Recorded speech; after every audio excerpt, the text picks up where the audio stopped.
There are people in life that come into your life and make it better. And I can honestly say that about my dear friend, the superintendent of the Pacific Northwest Conference, Greg Yee. How are you, Greg? Hey, Danny. I'm doing well. It's good to be with you. Where And I are know you? uh, I live in Renton, Washington, but of course, I just want to give a huge shout out to my Central Conference folk that I know is mostly going to be viewing this. That's where I started my covenant journeys in the Central Conference. So love you That's all. Good to be with you, Danny. it's so great to have you here. I don't know if you've kept up with some of my conversations through the Facebook page of the conference, but we've been having some really wonderful conversations about some difficult things, some great things. We've had a mutual friend, Evelyn Johnson, who has been formative for both of us. Yes. We've had other friends that have been formative, like Alan Forsman and Doug Stevens, and the list goes on and on. But I needed to have you because you've been a dear friend for many, many years. Do you remember how we met, Greg? And by the way, I know you're a superintendent and I know you're a bishop and stuff, but I'm gonna call you Greg just because we're talking among friends. Oh, no, no, of course, absolutely. Danny, I'm not sure if I remember the exact moment, like I should be like popping out, like I remember it like the birth of my child or my wedding day, I'm somewhere in the vicinity of when you were pastoring down at Church of the Redeemer in LA, and just as I was coming into the conference in 2003. That's probably where we got a lot of our interactions. Maybe even when I was in Chicago before 2003, we probably ran into each No, no, other. because No? I had left in 2001. Okay. So I wasn't, I was connected a lot to the Latino churches in Chicago, but not to the overall churches. I remember meeting you for the first time. I saw this distinguished, good-looking Asian man coming to my church with Journey to Mosaic. Ah, yes, And you yes. came in and it was just that you asked me a lot of good questions, and I wondered who you were, and you were just starting your new role with the Pacific Southwest Conference. So yeah, we know each other we've been working with each other for about 17 years now. So Yeah, for it's been sure. a good trek. And of course, I say this with lots of love and comfort, because when I went through my divorce, which was one of the hardest things that I've ever had to face, you were there with me the whole way. You were my mentor through that. You spoke truth and life, to me and my family during that time. You did not only just care for me, but you care for my family really well. And when somebody does a job of caring for people, you can tell. But there's certain people that are pastors, and you're certainly, I still consider you my pastor. So thank you for that. Absolutely. You remember those times, So Yeah. yeah, Those were yeah, tough times, and certainly there was a professional role, right? That was part of that kind of, you know, had me in that position to be with you. But certainly, you're a dear colleague and friend, and uh, I know that our friendship grew from that as well, for yeah, sure. Yeah. yeah, Mm. for sure.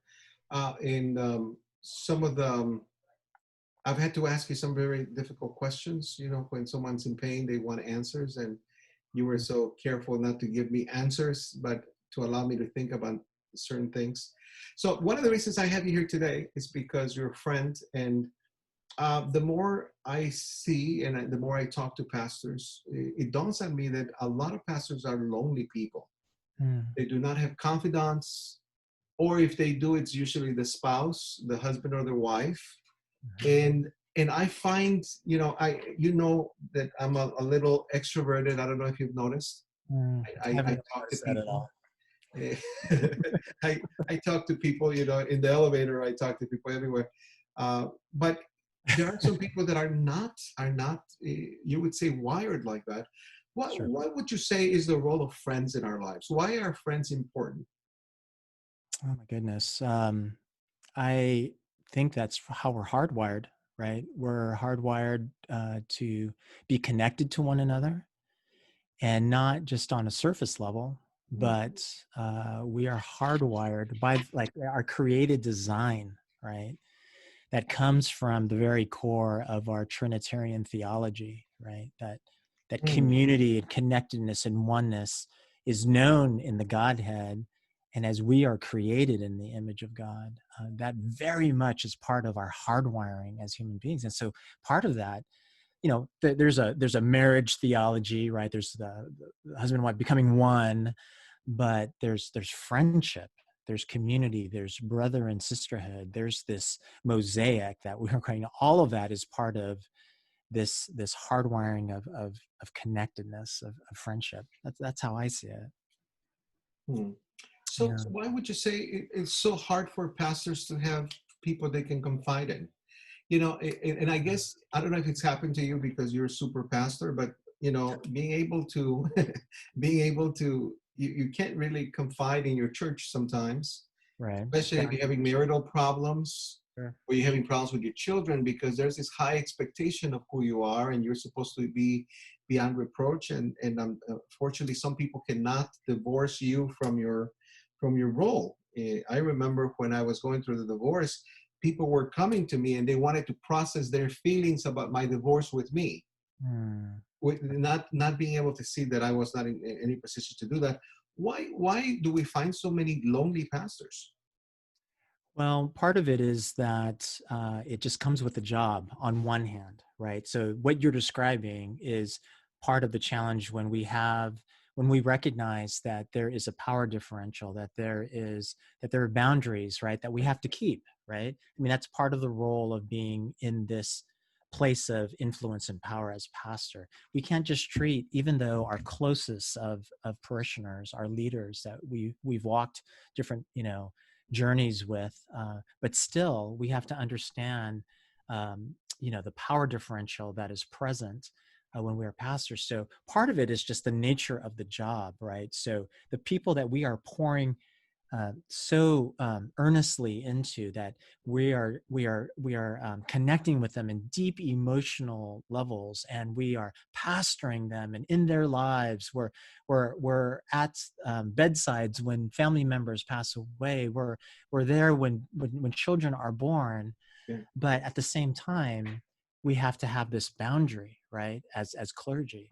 So part of it is just the nature of the job. But the other side, the dark, the challenging side, is that we're giving so much. We're just by nature givers, right?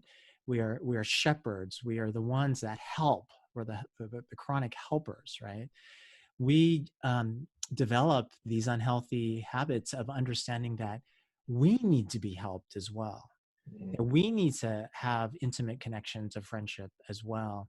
And so we get so wrapped up in the work and the ministry that we're not reaching out and making sure that we've got these other avenues of connectedness. So we always say to our pastors, and we've heard this, right, Dan? And we say this all the time, something to the effect of, if you're not in counseling and or spiritual direction, you're probably doing violence to yourself, right?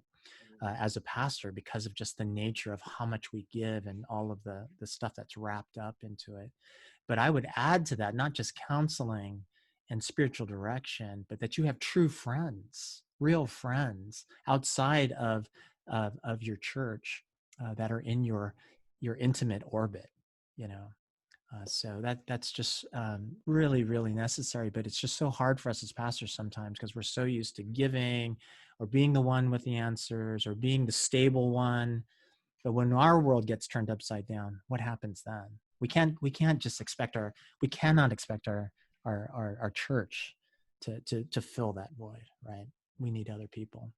We have the privilege to have several people that speak into our lives, and that's the Council of Superintendents. Yeah. That's 11 superintendents plus three of our executive leaders. And I can honestly say that I get a lot from those relationships. Amen. You have been an incredible resource of pastoral health. Howard Burgoyne has been just incredible. We have a lot of great, talented people, as we should, right, for that kind of role. What do you do to solidify friendships? What do you do? Who are your friends? How are you? How do you invest in those relationships? You are in a very high-profile position. You are a husband. You are a dad. You are this shepherd for over 70 churches in the Pacific Northwest. You have this huge responsibility. How do you keep your heart well with your friends and through your friends? Yeah, certainly. I think one of the things that the council does, like with that set of friends and colleagues, is that I feel like we balance well the ministry, the work part, and personal stuff. So it's not just let's put on our professional face and everybody just power through the work that we need to do, but we regularly take time to ask each other, how's the family, how's the marriage, how are the kids, how's life, how are you, how's your heart doing in this moment, how are you processing these things, Yeah. aside from the work. So really having a culture within your working teams, your ministry teams, where that kind of stuff can be happening on a peer level, certainly is really helpful. But friendships has, I feel like I'm not the flaming extrovert like you, right? People on this video, I could tell you stories about when Danny and I have been out, out to dinner or something, and the conversations that he strikes up. I'm not a flaming extrovert like you, brother, but I'm an extrovert, and I get my energy from my external world, and certainly have been a pretty social person, just in my life. But even so, I feel like I've had to work really hard at making sure I keep up friendships. Like one of the benefits of this pandemic is that my buddies that I grew up with, these are the buddies that you always have to have a friend, at least one friend that you can call any time of day. Like you don't hesitate, right? Like if you got something going on at 1 a.m., you can call this friend and it's never going to be a problem, Right. right? And so these are these kind of friends, and these are the friends I travel with, and that kind of thing. um, so one of the benefits of this pandemic is that they've always met weekly as an accountability group since college, right? This is getting on 30 years ago, right? Wow. And I've always been very jealous of that. As I went from, I was in Chicago 14 years, and then Sacramento for 10, and then up here now for 7. So I've been away from that, right? But now they connect by Zoom, and weekly I'm able to connect with them, and it just refreshes my soul. In fact, that's my next appointment after this time, Danny, is I'm going to be with my buddies. And it's That's just a awesome. time where they can call BS, and they know me, and they can speak into that, and they know Mary, and they know my family, and it's friends are those kinds of people, right? You can call anytime, they can speak truth into your life, and it not be weird, like, oh, should I say something? It's like, no, I'm just gonna say it straight, and I'll be able to receive it well, right? Those are the kind of friends, and you really have to work hard at those, right? Sometimes we have them that are really natural and easy, but a lot of times it's not that way, especially when we get busy with ministry, right? And our friends are across the country or whatever it might be. But certainly it's something that we absolutely need as pastors. I'm going to have to ask you not to call me at 1 o'clock in the morning anymore. You've Uh, been demoted to the lesser friend then, brother. the fact is, pastors, it's so brilliant what you just said about the power dynamic, because we often, you know, it, I know that people like you and we don't throw our weight around and I am the pastor or I am this and that. It's not our nature to do that. But when the pastor needs to feel that he is or she is, this certain persona in meeting always expectations from people, I have learned through my years of ministry that you're not going to please everyone. Your personality is not going to be pleasant to everyone. And I don't know if I'm this flaming extrovert anymore. I think I'm more an ambivert. Have you heard the term? It depends on the context. It depends who I'm with. Yeah. I still get energy from being with people. This pandemic to me has been detrimental because I get my energy from preaching and being Yeah. in every church on Sunday. I love doing that. I've visited 91 churches out of 111, and I was hoping to get done by this summer. with the other 20 churches. But it doesn't look like that's going to happen, right? So, but I get my energy from that. But then I can come home and be happy for a while.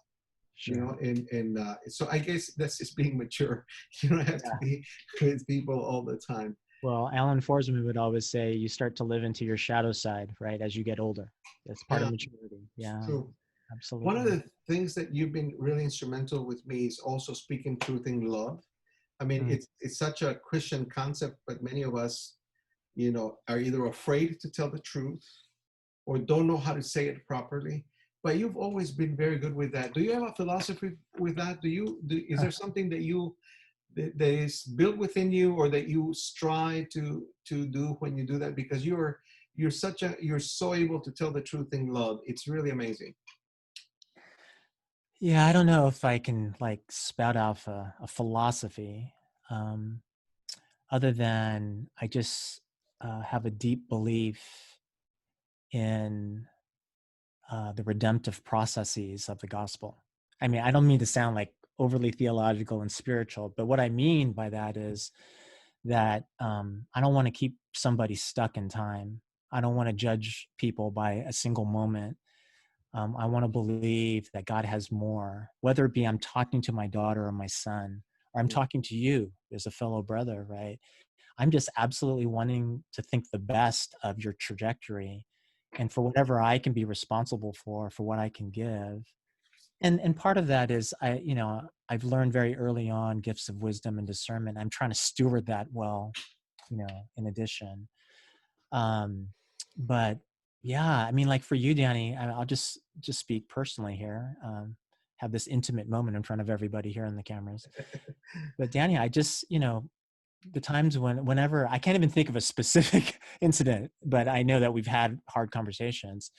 But I know that my ongoing disposition with you has been, man, I know Danny is already an incredible leader, but I know God is going to create him to be an even greater leader. And when I think about, just this one dynamic of the diversity of the covenant, and I look at just how God brings Latino leaders to us, I've always seen you, and I've always looked at you and I go, God is going to do a great work in this brother. I'm just absolutely convinced of it. And for whatever I can be part of, I want to be part of that, And we've been able to share, to walk enough miles where we can just be honest with each other, you know. I've And so, always appreciated that. I appreciate it. Thank you for that, because mm, you certainly have invested in me. But I think but it wasn't always a superior inferior kind of role. That's not the way you are. But we've become equals, and not because I'm a superintendent, but we're just friends now, and that happen to understand one another. And I can call you and say, can you tell me what this is, because I don't know, I have no idea what this financial thing is trying to tell me, or right. ask you questions, etc. Going back to pastors and some of the common mistakes that we make as pastors, you mentioned counseling, you Mm, mentioned a spiritual director, right? And yes. those, most people would tell you they're important, but the answers that I'm getting lately when I ask people about their counselor or their spiritual director is like, oh yeah, I usually do that, not just now, right? Mm, And mm, what happens then, I would say, and I'll ask you to comment on this, is that we should not be processing our feelings with our congregation. When we come into the congregation or the leadership team or the evangelism team, whoever it is, we should already be clear about whether people have insulted us or whether people have betrayed us or whatever the case is. We should not really use the church as our psychologist. What's your that's thoughts on that? absolutely. Yeah. I mean, that's a misuse. I would say it's a misuse of power, right? Really? It's again, crossing boundaries there. Um, yeah, I think we absolutely need people on the outside to help us process those things. There's really no excuse for us in the covenant as far as spiritual direction and counselors, whether it be you're in Bethany benefits and we have mental health benefits, or you're in a conference that provides spiritual direction, like our conference. Our ministerium is saying, if you want to be in counseling, we will pay for X amount of sessions. Oh well. period, and then just, how we, of course, just make spiritual direction so freely available. And I see it's hard as a superintendent to think, okay, I'm not going to meet with a pastor. A covenant pastor is my spiritual director. To me, that feels weird, right? As a superintendent, whether it's in my conference or not. So I'm seeing a lay person that I happen to know and knows my family well, as my spiritual director on Zoom every month. And so there's really no excuse for us. We just need to commit to these more healthy channels of processing things. Thank you. That's really clarifying.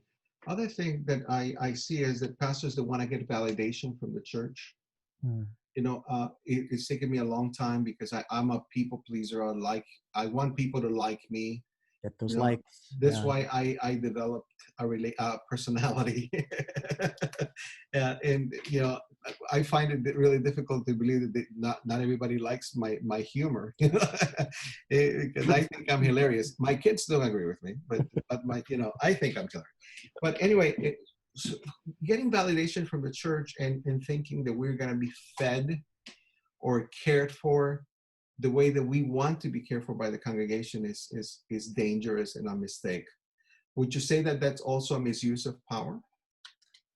Yeah, obviously there's a line that can easily be crossed. Certainly we want to be advocates in our roles, especially that churches would be taking care of their pastors. But certainly there's a line where a pastor might cross where it's, guilting a church into something or inappropriately influencing, something in that direction for sure.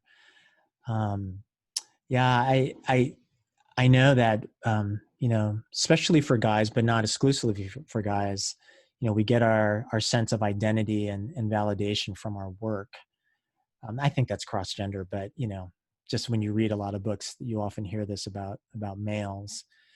But yeah, that could be very dangerous, right? Where your emotional well-being is tied to your church, and to me, that is a clear sign that something is not healthy, and you should check yourself on that. The last thing that I would say also about pastors, and that people that get their meaning from their role. Can you expand a little bit on that? Why is that not healthy, or a sign of lack of health with something like that? Yeah, I mean, I think it's kind of both ways, right? So there should be a deep sense of satisfaction that um, we know God's call. We believe we faithfully answered that call. That the Holy Spirit, infuses us with gifts to lean into this call as an under shepherd. And I don't know, there's some deep satisfaction, a deep sense of rightness and well-being and wholeness from that, right? I mean, I would hope that for any follower of Christ, whether you are the called one to Boeing or you are the called one to that clinic or whatever it is, that you're living into your design, your call of life, right? So I think that's healthy. That's a good sense, right? But I would say again, like the previous question, I mean, there certainly is a line that gets crossed when everything is wrapped up in that, in an unhealthy level, that everything rises and falls and whether or not the church is successful or not, right?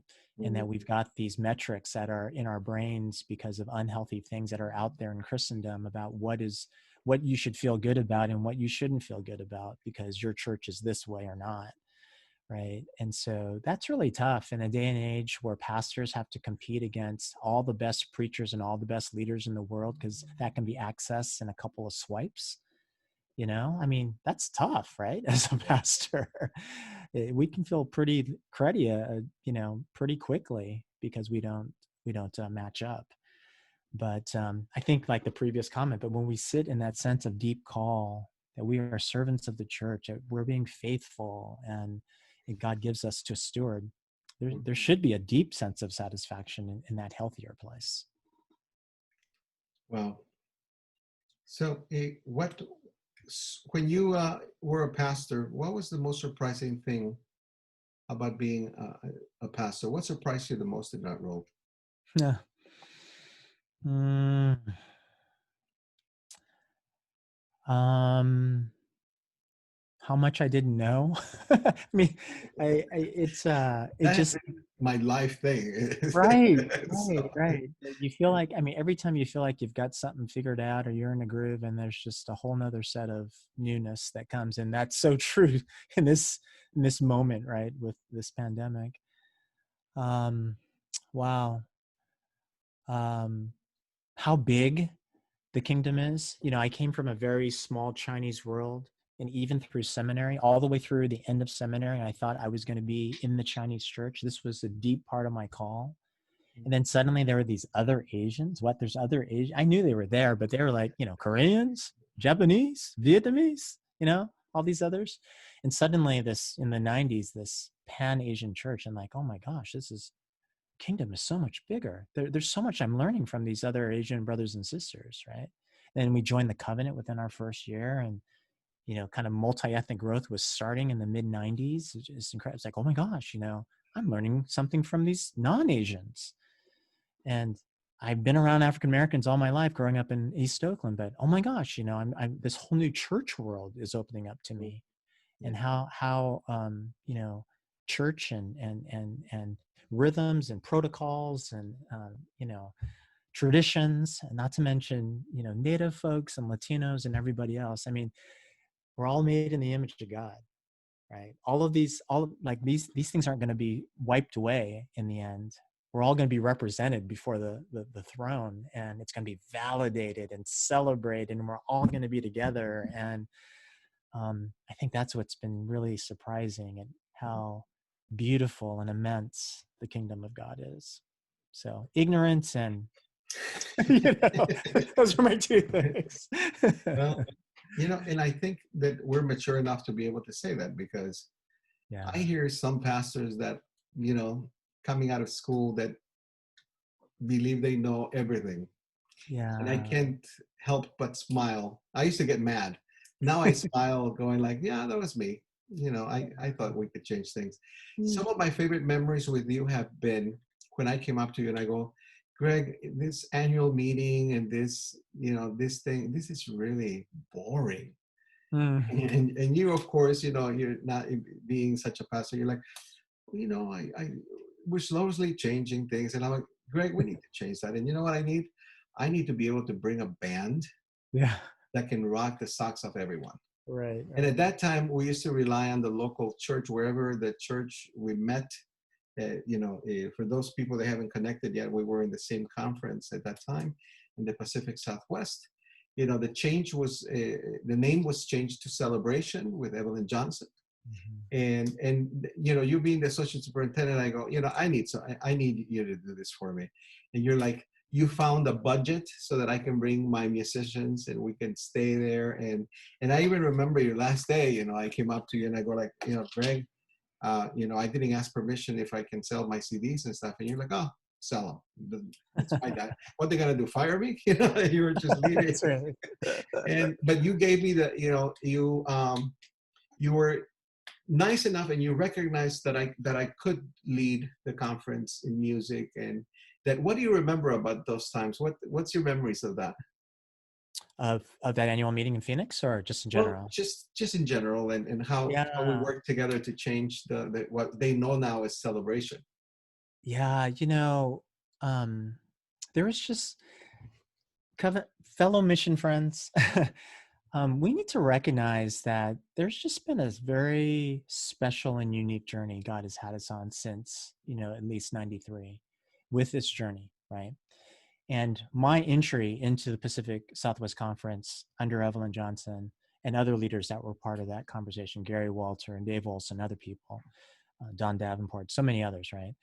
Um, and then, Evelyn's dogged a commitment to this kingdom reality, right? Advancing the mosaic was our mantra. Was the way we what do you call it, the campaign, right, that we labeled, and Journey Mosaic starting, Journey Mosaic Squared starting, all that kind of stuff. And the whole celebration thing that you're referencing right now, this is just a bunch of leaders that, you know, you can say, yes, it was that person, yes, it was that, but it was just a bunch of leaders that had this deep conviction. And part of it was inviting people in, even if you weren't, like, you didn't have 100% of the information, but there was a sense of the Holy Spirit in it enough that you were like, let's just go with this and let's just explore and be with each other and get to know each other. And I just think that was so much of what was happening in the PSW, with all the new plants coming in, all the new leaders coming in, you know, just the conference leadership and all of that stuff. It was just a beautiful journey. And I think it really you know, was part of those beginning waves of certainly where we are now. So it's just a beautiful thing. And it was just fun to be with you, Danny. I mean, it was just great. We have had some great fun together. Us with our friend Kurt from Alaska, Curtis from Alaska. You know, we've been able to explore several places, and it's always a great time to be with all of you. Our time is up. Yeah, we can certainly have a longer conversation. But what would be your challenge to our pastors, our ministers, and even people from the church, anyone that really wants to be a leader? Why should they have friends? Why should they submit to accountability? We didn't talk a lot about accountability. If you can touch a little bit on that. Why should we do that? I mean, is that really necessary? Shouldn't it just be me and God and just being a holy life, and etc.? Why do I have to have friends and make it messy? And why do I need to be accountable to others? I'm a pastor. I follow the commandments, blah blah. The arguments. What would be your challenge to some of our folks that would feel that way? I would say number one that comes to mind is you're probably hiding something. Oh wow. I'm just throwing it out there. You're probably hiding something. Go easy, okay? Yeah. Like, you know, you don't want to be accountable because you got some shadows, you know, that you don't want light on, that, or maybe it's just shame, you know, and you don't know the grace of God well enough to know that he wants you on a redemptive pathway. And part of that is coming before friends, coming before colleagues, and be able to bring that into the light. Man, don't cower in the shadows, right? We are people of the light, right? I mean, the light of Christ is going to be so bright we're not going to need the sun anymore, right? This is the light that we're in, is our reality. It's the Holy Spirit in us. So yeah, I like, don't stop hiding is probably the first thing. And the second thing is, it's just what we need. It just, period. You're not going to make it, right? You're not going to make it. You're not going to be able to run this marathon if you refuse to drink water and drink the suck in the gel, the electrolytes, whatever. I'm not a runner, but that's what they do, right? I'm not a runner either, but I don't know if you can Teddy, tell. you and I are just gonna go with it right there. Right? Yeah. But hey, you're gonna try to run this marathon and not drink water? Friendship is water, right? You need that water. You can't run this. You're not gonna be able to do this pastor thing or this life thing, you know, without having friends. So stop hiding, and you got to do it. Those are two immediate things that come to mind. Wow. I think that was really wise. Thank you, Greg. Yeah, I have such great memories of ministry with you, and of course I still get to be with you and as colleagues. And I remember when I was very hesitant of taking the job of superintendent when it was offered to me, and I called you, and you were so encouraging, and you're like, "Here, I'm gonna be here for you. You need anything, you can just call me." And having you as a resource in life and having you as a friend has been very formative for me. And I thank you for that. And I thank you for that. I really, really appreciate you. And just a quick shout out to Christ Church, aka Parkwood, and Glen Ellen Covenant Church. Love you guys, and just how much you built into me over those years. Thanks, Danny. It's really good to be with you. Blessings to you. Thank you so much, Greg. We'll see you tomorrow. Okay. Yeah. God bless, Bless brother. you.